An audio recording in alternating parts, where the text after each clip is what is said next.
BC reservations కనుక వీళ్ళు కానూన్ చట్టబద్ధంగా బీసీ 42% కనుక లేకుండా పొమ్మని చెప్పండి, వాళ్ళ పరిస్థితి ఏందో తెలుస్తుంది. పోయేటట్టే ఉన్నారు కదా, తెలుస్తుంది కదా, దాన్ని తెలుస్తుంది, దాన్ని తేలిపోతుంది. ఒకవేళ దాన్ని అట్లా చేస్తే మాత్రం క్లియర్ కడక తేలిపోతుంది. వాళ్ళు బోర్ల మొక్కలు పడతారు ఒకవేళ అట్లా ఉండేది ఉంటే మాత్రం.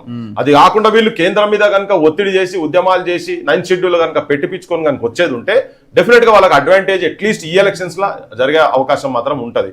కానీ అట్లా కాకుండా మాత్రం చేస్తే జనం మాత్రం తిరగబడే పరిస్థితి కింద క్షేత్రస్థాయిలో ఉన్నారు. ఇంకోటి రిజర్వేషన్స్ కనుక వీళ్ళు కానూన్ చట్టబద్ధంగా బీసీ 42% కనుక లేకుండా పొమ్మని చెప్పండి, వాళ్ళ పరిస్థితి ఏందో తెలుస్తుంది.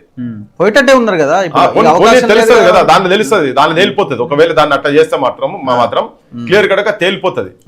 వాళ్ళు బోర్ల మొక్కలు పడతారు ఒకవేళ అట్లా ఉండేది ఉంటే మాత్రం. అది కాకుండా వీళ్ళు కేంద్రం మీద కనుక ఒత్తిడి చేసి ఉద్యమాలు చేసి 9th షెడ్యూల్ కనుక పెట్టిపించుకొని కనుక వచ్చేది ఉంటే డెఫినెట్ గా వాళ్ళకి అడ్వాంటేజ్ అట్లీస్ట్ ఈ ఎలక్షన్స్ లా జరిగే అవకాశం మాత్రం ఉంటది. కానీ అట్లా కాకుండా మాత్రం చేస్తే జనం మాత్రం తిరగబడే పరిస్థితి కింద క్షేత్రస్థాయిలో ఉన్నారు. ఇంకోటి